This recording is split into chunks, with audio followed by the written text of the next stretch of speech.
Good afternoon, everybody. My name is Kevin Lopez. I'm a Bridgeport City Council. I'd like to thank everybody for joining us today. Coming to you live from Bridgeport, Texas. This is Bridgeport Community Update. Today is going to be a great show today. We have several great guests on the show. We will have from CASA. We will have, hang on, let me get my paperwork all kind of.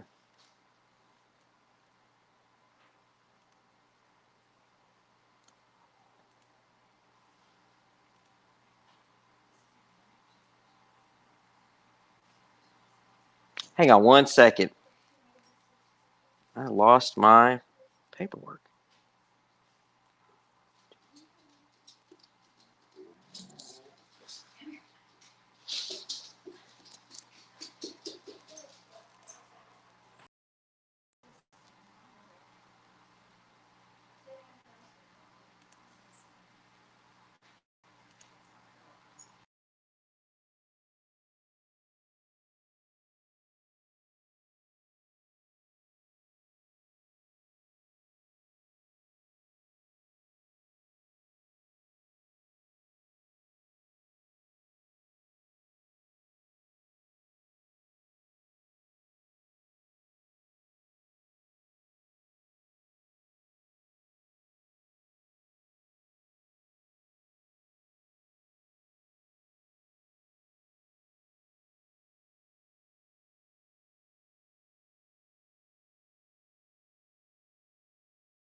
Hello, everybody. Sorry about that. We had a little technical glitch there. But anyways, I just want to say we have a great show today.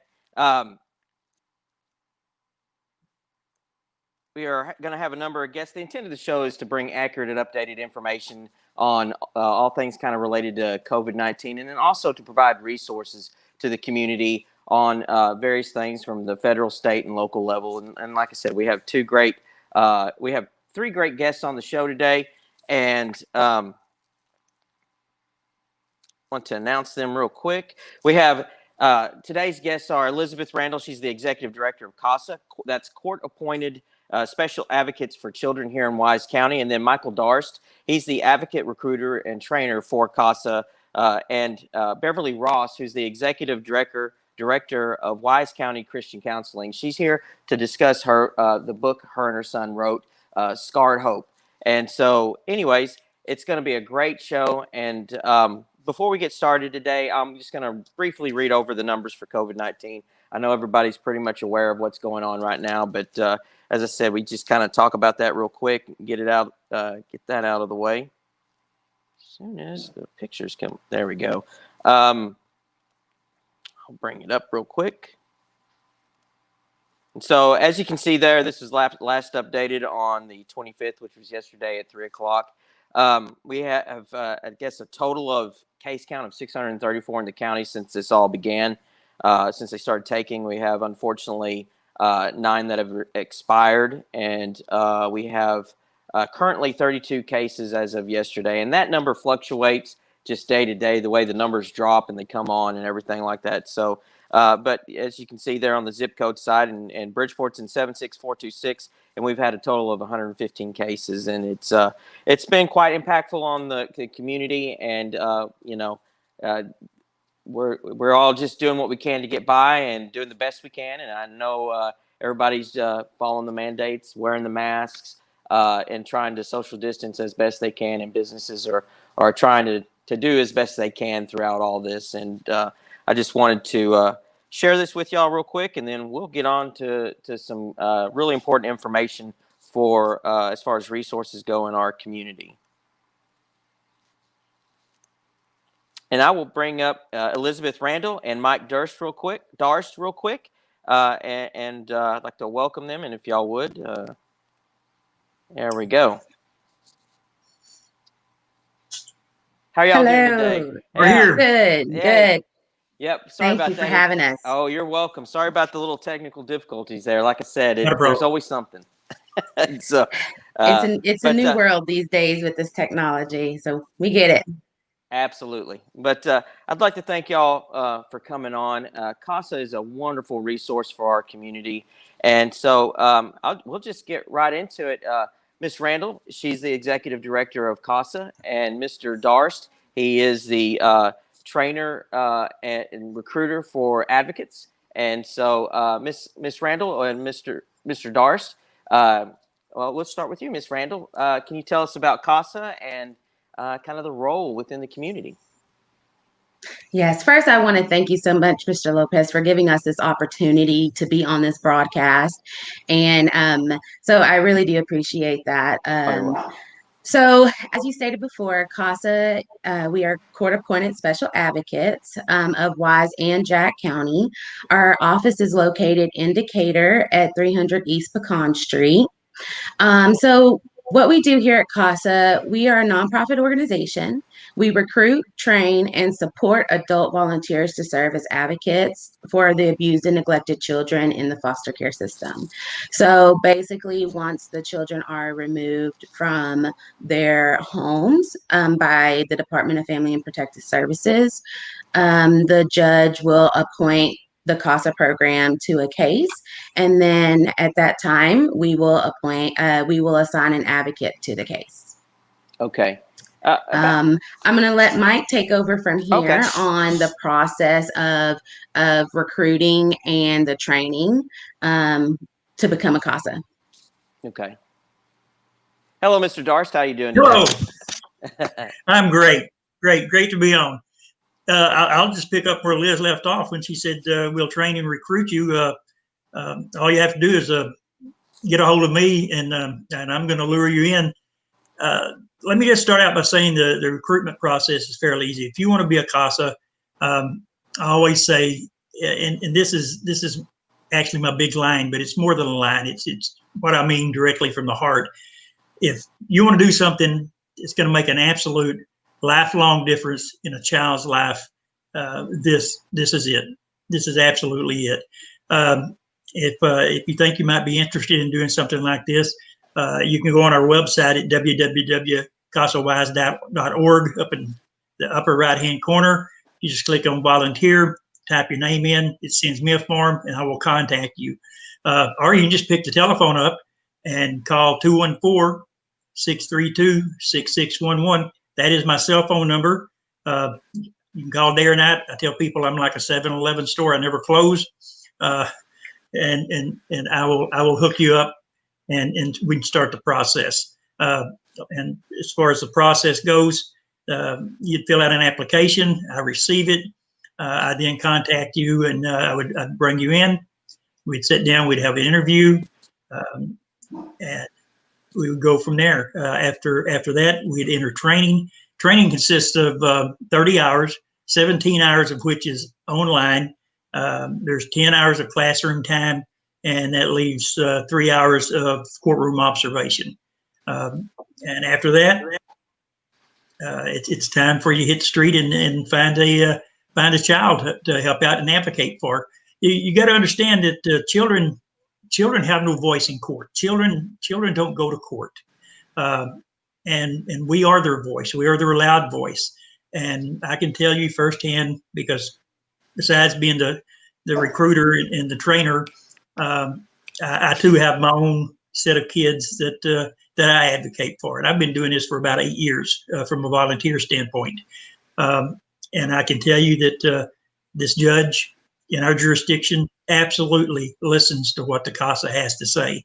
And without our voice up there to talk for the child has no voice. That's how important it is. And when does what topic, this is more about for these children? It's for more, if they've had, I guess, abusive lifestyles, things like that. Is it related to more of those types of things, or what all does it pertain to? Go ahead. Yeah. Yes. So typically what happens is when a case is called in to the department, the case will be investigated by a CPS investigator, and depending on the circumstances of the allegations that were made, the case will then, there's two different routes it'll go. It'll go to either family-based safety services, or it'll go to a conservatorship case, which is a legal case. And then typically the case typically lasts a year with a possible extension. It could go a little bit longer. It just really depends on the case.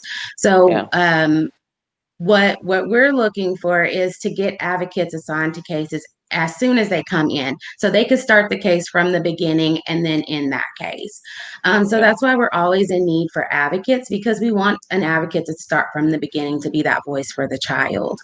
So yeah, the advocates are appointed, they are assigned to the case from day one, and they'll go until a year to 18 months, till whenever the case ends. And if I can jump in here just a minute, Liz, besides being the voice in court, you got to understand that when parents are doing their services, often the kids have no contact with their parents. So there's nobody, absolutely nobody in their life except for a CASA. And wherever that kid goes through the foster home system, a CASA is going to be there. We become the only consistent thing, and the constant thing in their lives. And if I can tell you a short story, absolutely. Liz hadn't even heard this short story. This is from personal experience. I had a child that was going through the system, and I had been with this child. As Liz said, some of the cases last longer. I'd been with this child for several years, and made several attempts to get this young man adopted. He got turned away a couple of times through adoptive homes. He finally went down to what we call a residential treatment facility. And just before Christmas of last year, in fact, I was trying to figure out, what can we do for this young man? He had parents who had their rights terminated, their parental rights terminated. His sisters had been adopted elsewhere. So when you look at this 10-year-old young man, he had absolutely nobody. I mean, zero people in his lives. Just picture a 10-year-old young man that has no contact with anybody, has no connection with anybody, except for a CASA. And that's how important a CASA is, the role that they play in their lives. It has a happy ending, as a matter of fact. When a child gets to about 10 years of age, that's a critical age that statistically people tend to stop wanting to adopt for whatever reason. But we kept on fighting. We kept on looking, and we did find an adoptive home for that young man. And he was adopted on National Adoption Day here in Wise County. So sometimes when it looks bleak, because of the CASA organization, we were still able to keep chipping away at, and this young man now is in an adoptive home, a nice, safe, permanent home. That's just one story of thousands that we could convey. And I'll also say, while I have the microphone, I shouldn't have handed me this microphone. I'll also say that it's difficult sometimes for us to get our word out because of the confidentiality that has to be played in these cases. It's not like that we can go around showing pictures of a product that we're representing, because you just can't do that.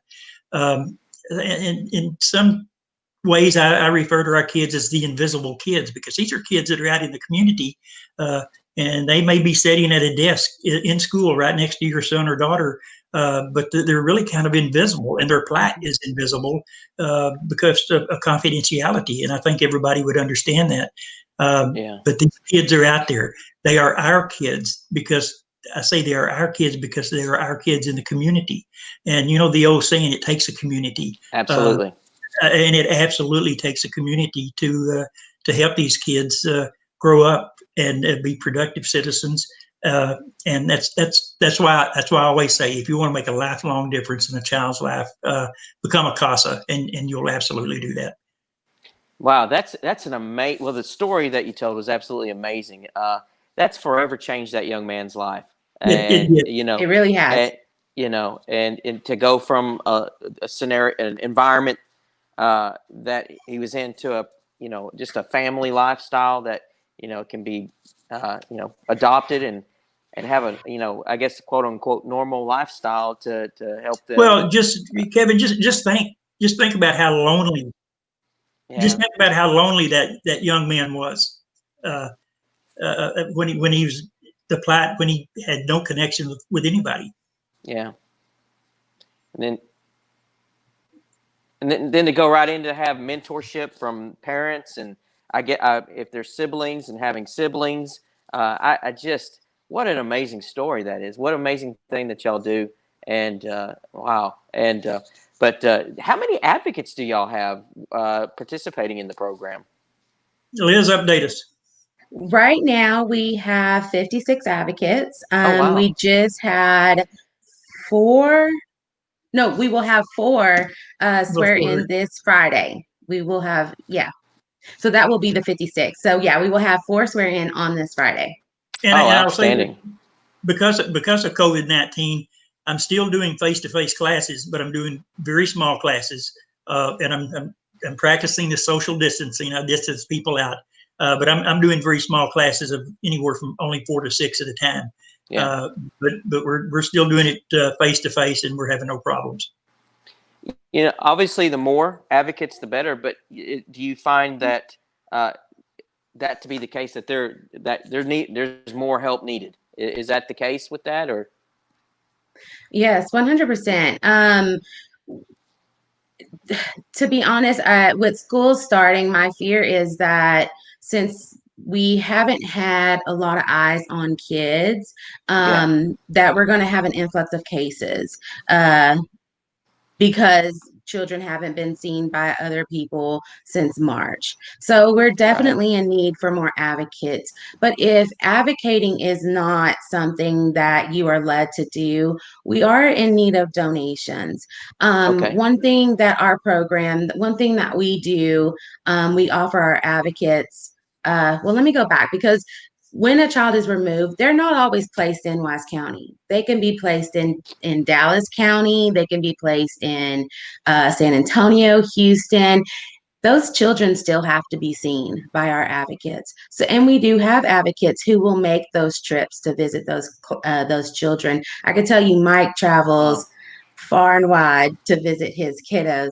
But one of the things that we do offer at our program is travel reimbursement. So if you do have a child that is placed in Houston, we will make sure to accommodate your travel arrangements. And the funds for that, it comes from the donations that we receive from the community. So for those who have donated to our program, those are the funds that you have donated to us help our advocates with traveling.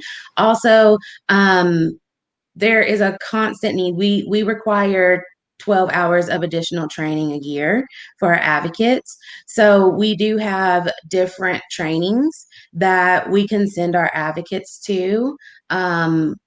There's one training that we have that Texas CASA puts on each year. Unfortunately, this year they had to cancel it due to COVID. But if there's a training out there that our advocate is led to take, and it does have a fee, we will cover that training. So the donations that we receive are benefiting our advocates. Yeah, Let me absolutely. let me touch on something Liz just said. Liz just used the word lead. Lead is something you have to be really, I think, led from the heart to do this work. If Yeah. occasionally we'll have somebody that'll come in and really they just want to do it because it might look good on their resume, and that's not the type of person we're looking Right. for. You can't do this kind of work unless you truly feel led to do it. If anybody that's out there listening right now, if this tugs at your heart, if this is something that you feel led to do, come in and see me, and we'll sit down and we'll talk about it. Because from time to time, when I talk to somebody, if I can ascertain if they really feel led to do it or not. And if they're not, then we can find other avenues for them to pursue. But if you truly feel led to do something like this, once again, if you feel led to make a lifelong difference in a child's life, then come by and see us. Yeah, And that's if you're absolutely unsure, just come by. right. We'll talk to you. Yeah, we talk to everybody. Well, I can imagine in my where I retired from professional fire service, and so you get to see some of the behind the scenes sometimes, and so I'm sure having that, we just have a brief moment with in an environment that it may not be good for a child. That's a lasting relationship until that's completed, it sounds like, and I'm sure that can be a very emotional experience for an individual. And so I absolutely 100% agree with that. 100% agree with that. That is something that you got to be led to do and have your heart into it, and not just looks good on the resume, so to speak, like you said. That's a true commitment to a child, and it takes a special person. Y'all are two special people who do this, and it's an amazing story, and just the impact that you have on countless children. I just the lives that are changed. It's just an amazing story. What y'all do there, and the donations. I went to the website real quick. I have that in the Facebook post. So if you want to go to CASA Wise County and donate, because this is a very, very beneficial program to our community, especially now with COVID that's happening. There may be more resources needed. Go to the I think it's, let me go back to it and make sure it says give, and you pop it up. It says donate now, and there's also a wish list, pay it forward for children and all that. Go research the website and please donate, because this is a wonderful program. Speaking of donations, there's an event that's coming up. You want to tell us about that? Yes. So, RB Golf Club and Resort has partnered with Wise County to do a 4-man scramble. It is a qualifying event for the RB Golf Course Charity Challenge that is going to happen in October. Right now, we are still taking team registration, and you can go to casawise.org and sign up there for a team. You could pay through PayPal. We're also looking for sponsors. So if you would like to become a sponsor, you can also sign up there. Just send us your logo to supervisors@casawise.org. Another thing that we have coming up is National North Texas Giving Day. That is September the 17th. You can go to northtexasgivingday.org. Type our name in the search bar, and then you can select your donation that you would like to donate. The donation bar opens up September the 1st for that. For our golf tournament, that is September the 5th. At 8 o'clock, open registration starts at 8, and tee off is at 9. I hope I said that right. I do not know a lot about golf, but I think it's tee off starts at 9. We will provide breakfast, and there will be beverages throughout the day. We're also going to have a silent auction and a raffle. So come on out, join us. If you're not a golfer, still come on out. We're going to have a good time regardless. Yeah.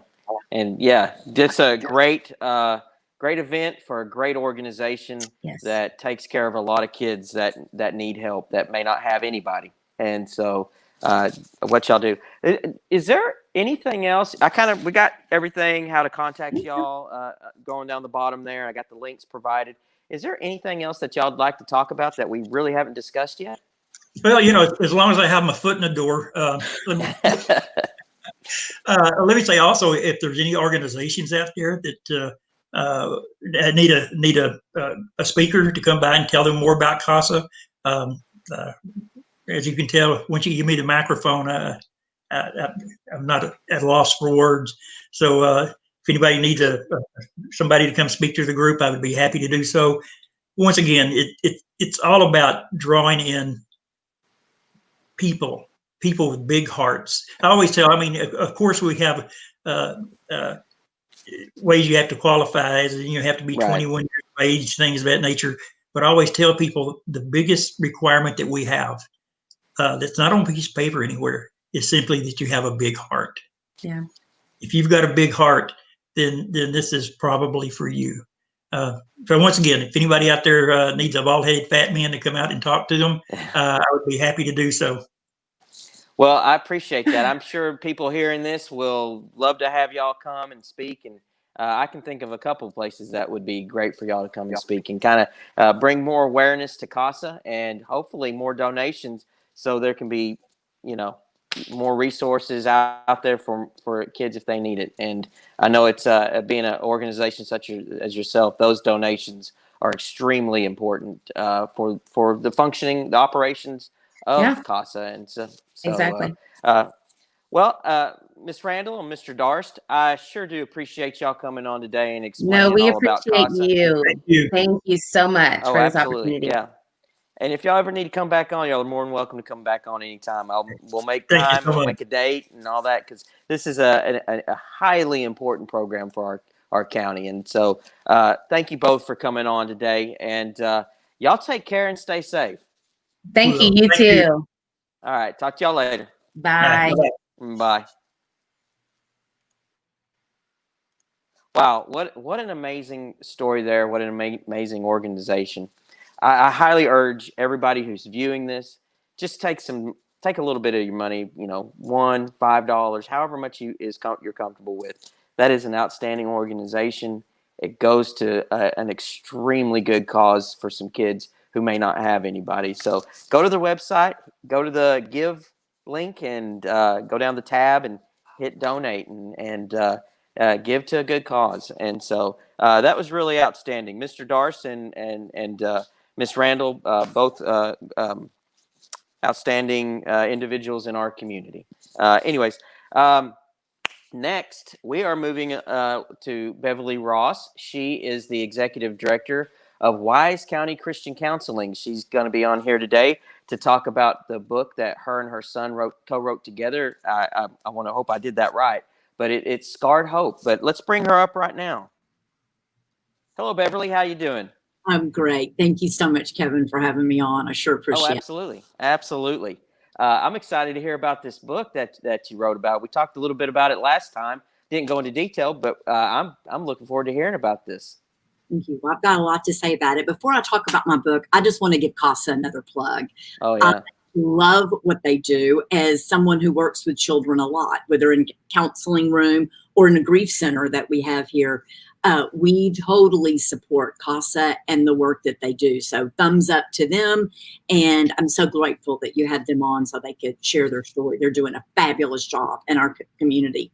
I do want to talk about the book for a moment because Okay. the last few days, I keep hearing a drum roll behind me as it is coming out. It's time.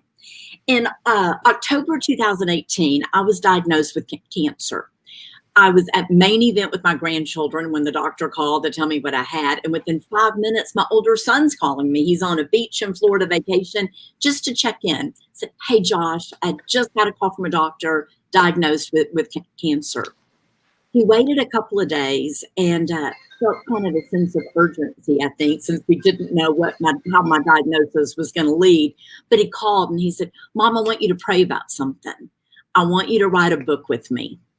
Josh has already written 3 books. Our daughter, his older sister, died in 2010, February of 10. His first book was called Scarred Faith, and it was about Jenny's death and how he found faith again after Jenny's death. I did not wait a couple of days. I immediately said, "Yes, I want to write a book with you." Several people had already been, Bridgeport, Dana Montache, had already been bugging me every time I saw her. "You got to write a book. I want to hear about this stuff." So I immediately said, "Absolutely. I want to write with you." But it took us a good busting tail for 18 months to try to get this book in a format that we liked. The premise of the book is that every one of us has scars, whether it's on our body or on our hearts or maybe both. And what we have to do, what we have to make sure is that our scars, our wounds don't become infected, that the wounds of our hearts don't become infected. I've had infected wounds on my body before, and I know the wounds on my heart need extra protection. And so we believe that healthy scars form over clean wounds. So our book is written in 3 parts. Part 1, I confess, going to be hard to read, particularly the first 2 chapters. I tell the story from my perspective of Jenny's death. I tell the story of going into the hospital on February 4th of 2010, full of hope we were going to make a full recovery. On the morning of February 22nd, 2010, the infectious disease doctor comes in after they'd amputated Jenny's legs, after seizures had started. We'd had several near-death experiences. The infectious disease doctor came in and he said, "Mrs. Ross, please don't give up hope." And with great resolution, I looked at this doctor and I said, I'm not giving up hope. Absolutely. Jenny had been diagnosed on February 1st with swine flu, which was epidemic at that time. In February 2010, swine flu, we were looking at those numbers every day, kind of like we're doing right now with COVID. What we found out on February 4th is Jenny never had the flu at all. She had group A strep and had gone without an antibiotic. And her body was like cancer on steroids. She was septic 2.5 days after her flu diagnosis. She was sick and in a fight for life at age 31. We left the hospital on February 22nd after telling our Jenny goodbye. Within hours after the infectious disease doctor was there, she plummeted. We left the hospital to go tell a 9-year-old little girl that her mommy was gone. And so the first 2 chapters are the details of that. But then I also talk about how do we get back up after a crisis? Now, I want to really be clear here because I really want to be really clear here. I do not believe that death is the only form of grief, nor do I believe that death may be not even the worst kind of grief. I believe we all struggle with, several of us, divorce, diagnosis, our own or somebody else's, addiction. I mean, this list could go on. Broken relationships with adult children, broken relationships with our family, with friends. This book is going to be for you. Part 1, we tell our story. We talk about how did we get back up? How did Jenny's hopes? We talk about that. Part 2, we do 5 chapters. Angle, we did 5 chapters from a therapeutic angle about how do you find joy again? And you can. I believe, I'm a major proponent that grief and joy can hold hands. I believe that. I don't believe it's one or the other. And sometimes people question me on that. And I'm, no. They are both. Joy and grief are both rooted in love. They hold hands. Their roots go to, you're not going to grieve something you don't love. And so those go together. It's really important that we give ourselves permission to experience joy again. We talk about the language of grief. What language can we wrap around it? And we talk about practical things. How can you find sleep again? How can you give yourself permission to experience what you're feeling emotionally? How do you handle relationships? And how do you walk out faith? We talk about those in part 2. Then in part 3 takes kind of a fun turn.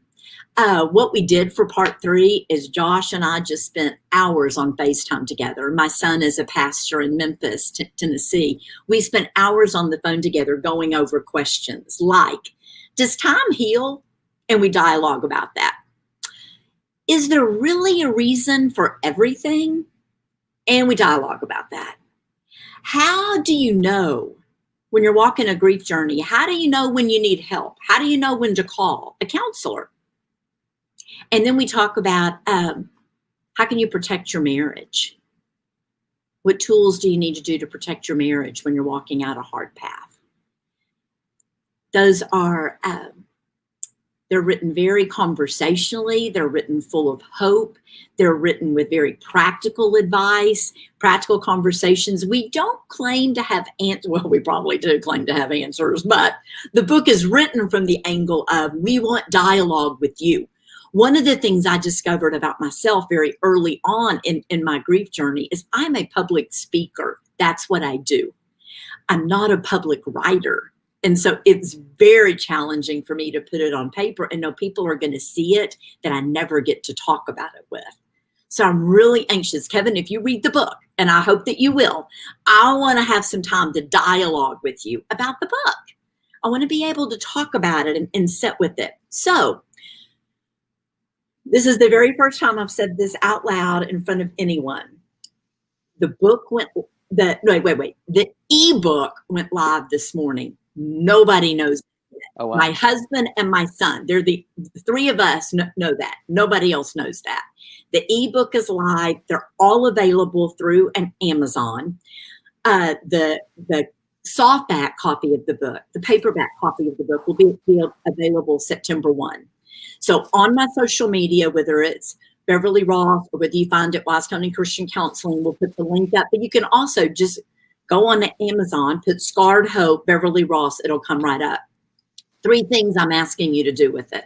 I am asking you to buy a copy of the book, maybe for you and maybe for a friend for discussion. I know some churches are buying it for everybody in their church. I know some families are buying it for everybody at their family for them to talk about over Thanksgiving or Christmas or plan a family meeting to discuss. So I'm asking you to buy it. I'm also asking you to put it on social media that you bought it and hashtag Scarred Hope or tag me in it. We want to know who's buying it. But then we are begging you to go on and write a review, give stars. Now, that's where most authors stop. They just say, would you write a review on Amazon? Because reviews on Amazon are essential. But yeah. I'm not going to stop there. What I'm going to beg of you is give it 5 stars. You heard it first here. Please give our book 5 stars. It matters, and we believe our work is worth 5 stars. Oh, so absolutely. I want you to do that. We are going to be hosting a book signing. Just like CASA, Wise County Christian Counseling is going to be participating in North Texas Giving Day. We had planned a fundraiser for, it was going to be at Grace Fellowship. Well, first it was going to be at our conference center, then it was at Grace Fellowship, but it was planned for the night we went on the lockdown with COVID. So we didn't get to do a fundraiser.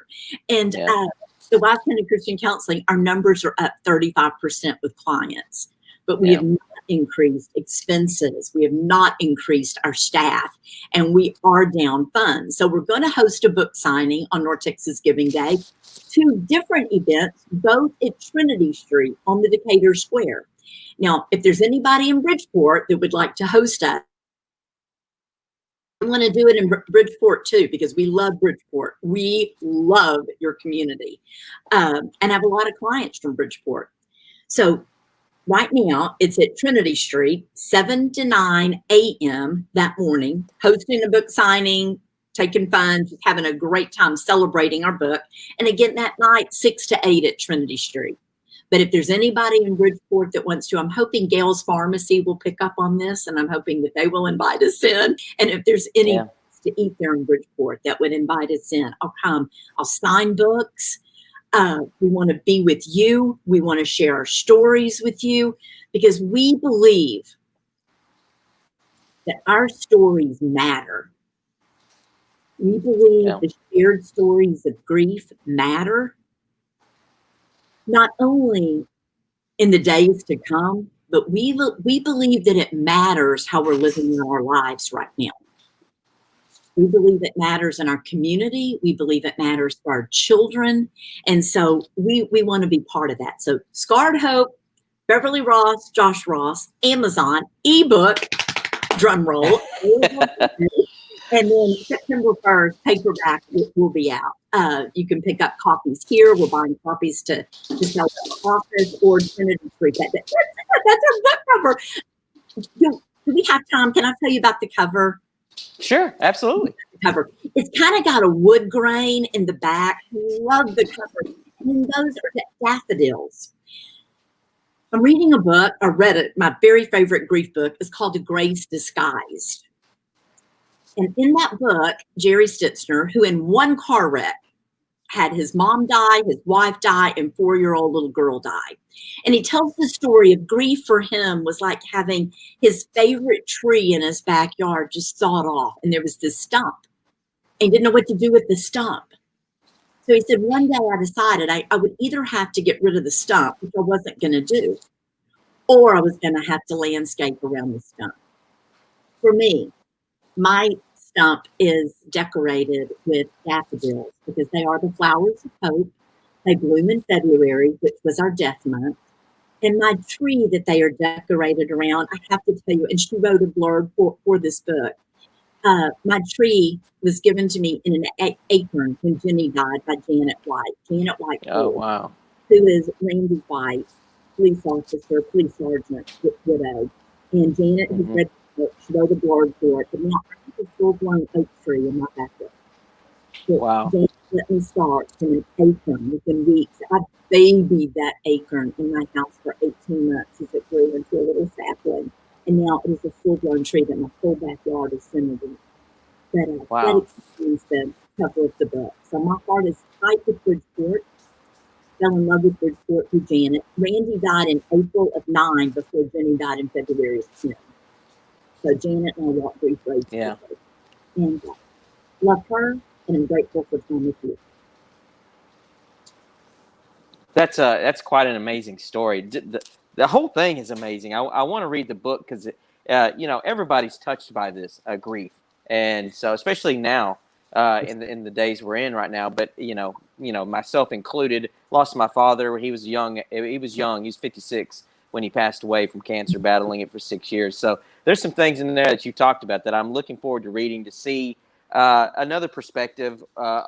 Someone who has gone through grief and how they've rose out of it. And you mentioned something in there, and I want to see what it says in your book about time healing. And you hear that time heals, but does it really heal, or does it? My question is the wound still there? But is the I've said this to other people. Time doesn't necessarily heal, but it's the fond memories that become stronger than the feelings of grief, and so you remember those things more. But the hurt is still there, because it doesn't go away. It's just the positive memories in my mind. But I'm curious to see what the perspective you have, because everybody's impacted differently with grief, and so I look forward to reading that. What an outstanding story. The acorn, that's really neat. And so you almost had me there a couple times. I was going to have to turn my camera off. What an amazing story. But you pretty much covered everything on where to go get it and everything. And it's just I suggest anybody go out there and get it. Beverly is an amazing person in our community that has a great perspective on counseling and everything like that. And I would go out and get that book. Go get the e-version of it, and go to the book signing. Get her to sign it. And I'm sure there's some other establishments in Bridgeport that would also like to have you on. We have coffee shops here and all kinds of stuff, and so that'd be a perfect scenario to environment to have a book signing at. And so, anyways, Beverly, is there anything else you'd like to talk about? Wise Christian Counseling. Would you like to talk about that while you're here? I always want to talk about Wise Christian Counseling, and it links with the story. It's so I wrote about this in chapter 4 in the book. I was all by myself here. I did not come to Wise County dreaming I would have a counseling center. I was by myself, full from the first day I opened. But the day before Jenny went in the hospital, I hired my very first counselor to come to work with me. I did not know what was about to happen. But on February 3rd, Miriam Cole started with me. And on February 4th, I didn't come back to the office for months. I could not put space with other people's pain and my unbrokenness. In the next year, say year and a half, people began to knock on my door. Now, we are a full-fledged counseling center. We have 14 counselors. We start seeing children at age 3, And I had a client in today who was 90. And so we are all over the place. We totally operate on a sliding scale. And our community, Decatur, Bridgeport, our entire community, Paradise, etc., all support us financially. So our people can come for what they can afford. We work with some people that can easily afford 120. That's our max. We work with some people who bring $3, and we're grateful. We do not ever want to refuse professional counseling services. All of my counselors are licensed by the state of Texas. We do not ever refuse counseling because of people's money status, economics, and that's been so important in this COVID when jobs are so insecure. We partnered with CPS. I can't tell you how many times I've said in the last 4 months, you can't beat your people. You cannot hit them. Are you tracking with me? You know, and so just trying to help people ease anxiety, find ways to use their voice. But Wise County Christian Counseling has been an essential service. We haven't had one day that we've let our guard down. We are up 35%. Last year, January to July, we saw 694 families. This year, January to July, we've seen 936 families. Wow. Last year total, we worked with 1,129, and we should well be on target to do that before the end of the month.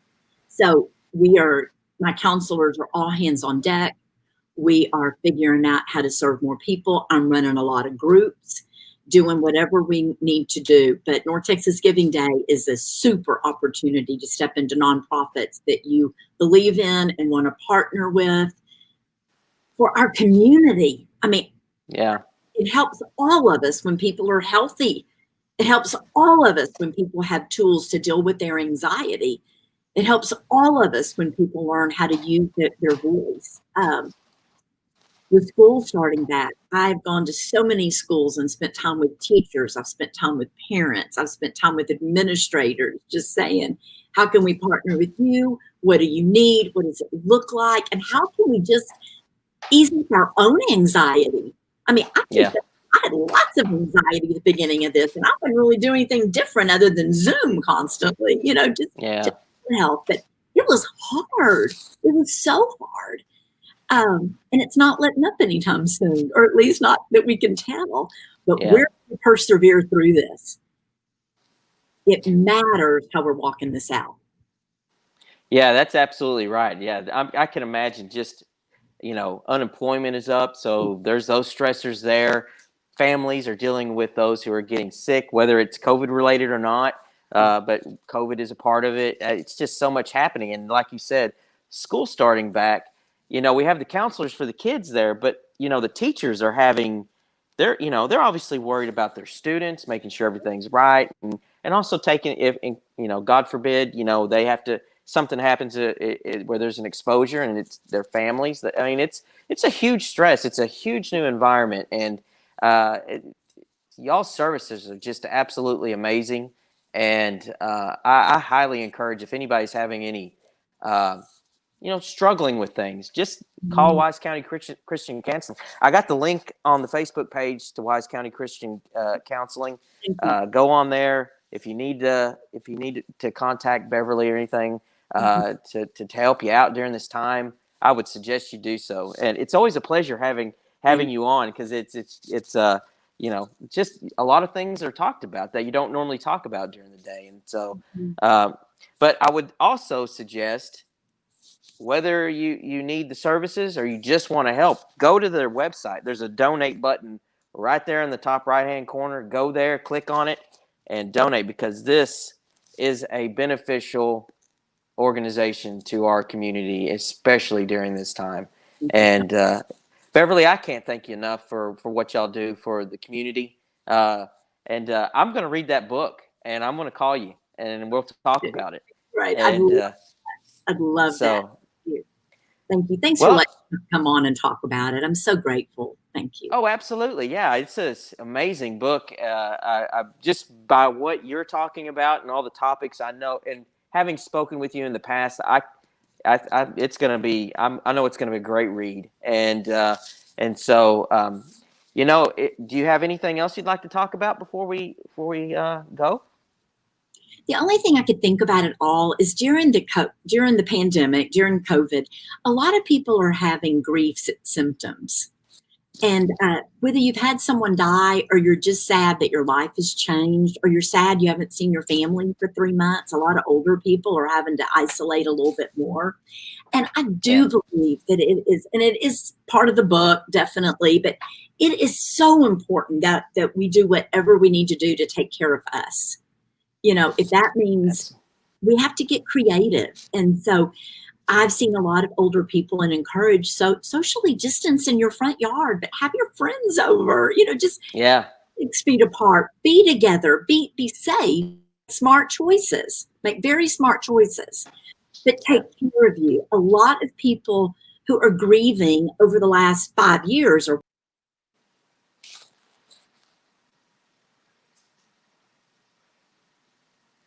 Uh-oh. Well, we lost Beverly. Here she comes. There she is. Sorry, I don't Hello. know what happened, but I think it's so important that we take care of ourselves, is all I'm saying. Oh, that we yeah. face with that grief. Taking care of how much you sleep, exercising. You can do all that even in COVID. And I think this is super important. It's one thing that I work with all my clients on. Be careful what you talk negatively about. Speaking Absolutely. negatively, I'm just going to be real blunt for just a minute. But when you talk bad about wearing masks, it doesn't affect, it affects your own neurotransmitters in your brain when we gripe about things. Our governor has said we need to do it. We're going to have to do this in our community. And you know what? Stores, businesses say no shirt, no shoes, no service. Right. I wear shoes and I love going barefooted, but I'm going to wear shoes in your store even if I don't want to. Yeah. It's the same thing. It's not helpful to you or anyone else when we live in a constant state of complaining. And it's real easy to slip into that in today's climate. Just be careful what you say out loud. If you're a parent listening to this and your children have to wear masks at school, talk positively about it. They don't have a choice about it. It's going to bless you and bless them. Hey, it's just what we do. I'm old enough to remember when we talked the same way about wearing seatbelts. I remember that too. I remember that. And now seatbelts, we know, save lots of lives. And so there's the debate. Sure, does it or does it not? Doesn't matter. If the governor said we're going to do it, we're going to do it. And just be careful what we're talking about. I'm going to add this in there. Since Jenny died, I don't even complain about the weather. Take the negative path. So sometimes that's a conversation starter, but it's not a healthy conversation starter with, man, it's so hot. Just say, it's summer, Yeah. It's August. It's hot. So I want to add that in because I just think it's a healthy practice to stay in touch with our breathing patterns. I like that. And stay in touch with our talk. Be careful. Yeah. I agree with you 100% on that. Watch how we talk negatively. And me and my wife have talked about that a lot. Watching how we talk about what's happening currently. And if we talk too much about it, how is that impacting our children? Yes. Because they don't understand the same things that we understand. They understand a lot more than we realize, but they don't understand some of the things that we as adults understand. And we're sitting there railing on whatever the issue is. It's having a total impact on them. And you're right about the masks. The governor said to do it. There's a lot of information out there. And I hate to be cliche about this, but I'm going to say it. It's almost a patriotic duty to do it so we can all get back to a normality where we don't have to be wearing these masks anymore and people aren't getting so sick. So I do think it's a patriotic duty to wear a mask and all that. Because I do remember the seatbelts. I remember people saying, I'm not wearing a seatbelt, or, I'd be better off not wearing a seatbelt. I'll get thrown from the vehicle. Yeah, you might. And some people might survive doing that. I actually know somebody who survived being thrown, but the vast majority of people don't have those kinds of outcomes. And we know today, seatbelts save lives. That's right. And so, and I'm from a profession that has seen that. And so, anyways, but I'm glad you touched on that. That's a good topic.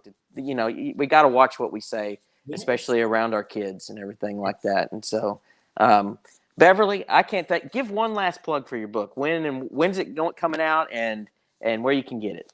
Title of the book is Scarred Hope by Beverly and Josh Ross, mother and son. It is available Kindle edition, ebook today on Amazon. It is up, but paperback will be available starting September 1st. So just a few more days. Don't forget. Let's see, today's Wednesday. Next Tuesday, you can wake up in the morning, go on Amazon, find it, or meet us at Trinity Street or stop by the office. We will have copies. As soon as we can order them, we're going to have copies here that you can just stop in and sell. And if you get them from us, I probably will sign up for you. So that'll be fun. Yeah. I'll sign outstanding. up. Will show up if I'm in Bridgeport or Decatur. Bring the book that you buy, and I will sign it for you. Just a little secret: when Josh wrote his other books, I probably signed as many of those too as he did. He teases me about that a lot, but I want to be with you. I want to be with people. I want to, and we can show up and share life together and talk about how we're going to be a part of life together. So thank you again, Kevin. Thank you so much. Oh, you're welcome. Absolutely. You're welcome on any time. Talk about Wise County Christian Counseling or any of the books you may be involved with or anything like that, or whatever's important to the community. It's always a pleasure having you on the show, and I look forward to the next time. Thank you. Thank you so much. Bye. You take care and stay safe. Thank you. You too. Bye. Bye-bye. Well, that was Beverly Ross promoting her book, Scarred Hope. I suggest everybody go out and read that. It sounds like it'll be a wonderful read. For one soul, and so just go to the link to Wise County Christian Counseling. You can find out how to get it there. Go get the ebooks. Go, order it online, Amazon, and then whenever she has her book signings, go get it signed. That thing is, I can imagine, a wonderful, wonderful read. Two great organizations, three folks on that do amazing work in our community.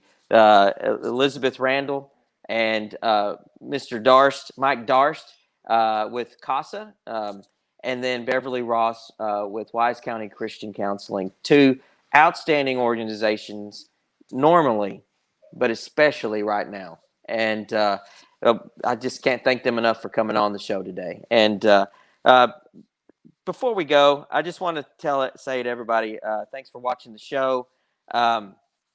We kind of, it's been a bit since I've been on the show. And so I just want to kind of just remind everybody, we're all getting through this. It's just, wear the mask when you're going out. I know it's uncomfortable for some folks and everything, but I truly believe it's a patriotic duty for our country to wear a mask, get through this so we can get through this thing, get our businesses back going again, because our businesses are struggling.